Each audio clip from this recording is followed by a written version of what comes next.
தமிழ்நாட்டிற்கும் தென்னிந்திய மாநிலங்களுக்கும் மிக மகிழ்ச்சியான ஒன்று. தொடர்ந்து தமிழக முதல்வர் தொடர்ந்து இதற்கு எதிராக இந்த அன்ஃபேர் டீலிமிட்டேஷன் என்று அவர் பொதுவாக அழைக்கக்கூடிய இந்த டீலிமிட்டேஷனுக்கு எதிராக எல்லா முதலமைச்சர்களுக்கும் அவர் கடிதம் எழுதியிருக்கிறார். சென்னையிலே பல்வேறு முதலமைச்சர்களை அழைத்து ஒரு மாநாட்டையும் நடத்தியிருக்கிறார். தொடர்ந்து இந்த பிரச்சனைகளை எல்லா இடங்களிலும் அவர் தொடர்ந்து பேசிக் கொண்டிருந்திருக்கிறார்.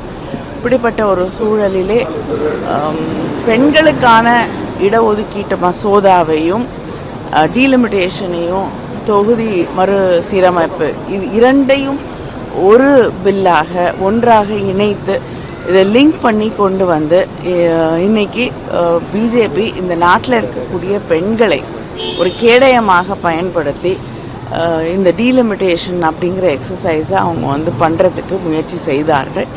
இன்று எதிர்கட்சிகள் அத்தனை பேரும் ஒருங்கிணைந்து ஒன்றாக நின்று இந்த மசோதாவை தோற்கடித்திருப்பது நாட்டிற்கு மிக நடந்திருக்கக்கூடிய ஒரு நல்ல செய்தியாகும்.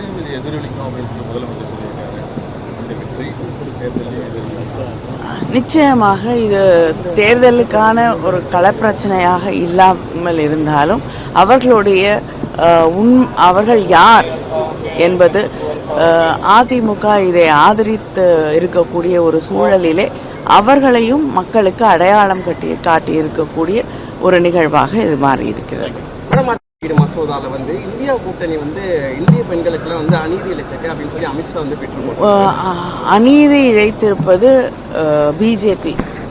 ஏனென்றால் இப்பொழுது இருக்கக்கூடிய எண்ணிக்கையிலே 543 அதிலேயே மகளிருக்கான இடஒதுக்கீட்டை கொண்டு வர வேண்டும் என்பதுதான் திராவிட முன்னேற்ற கழகத்துடைய நிலைப்பாடு. இல்லை, அதை செய்ய முடியாது, நாங்கள் அதிகரித்துத்தான் பெண்களுக்கு இடம் தருவோம்னா நீங்க பெண்களை இழிவுபடுத்துகிறீர்கள், கொச்சைப்படுத்துகிறீர்கள். ஏன் இருக்கிறதுல எங்களுக்கு இடஒதுக்கீடு கொடுக்க முடியாது? எதுக்காக அதிகரித்த பிறகுதான் நாங்க இடஒதுக்கீடு கொடுப்போம்னா அப்ப பெண்களுக்கு இடம் கொடுக்கணும்னா அது இருக்கக்கூடிய இடத்தை பெரிது பண்ணிட்டு எல்லாரையும் பாதுகாத்து விட்டு பெண்களுக்கு நியாயமாக கிடைக்க வேண்டிய இடத்தை அவர்களுக்கு இரண்டாம் பட்சமாக ஒரு சூழலை உருவாக்கி அதற்கு பிறகு கொடுக்கிறேன் அப்படிங்கிறது பெண்களை இழிவுபடுத்தக்கூடிய ஒன்று. திராவிட முன்னேற்ற கழகம் தொடர்ந்து சொல்லுவது இப்பொழுது இருக்கக்கூடிய சூழலிலேயே பெண்களுக்கு 33% இடஒதுக்கீட்டை தாருங்கள் என்பது. அதை தராமல் இந்த தொகுதி மறுசீரமைப்பையும் இதையும் இணைத்து ஒரே மசோதாவாக ஒரே நேரத்திலே இதை கொண்டு வர நினைப்பதுதான் பெண்களுக்கு எதிரான ஒன்றாக இருக்கிறது.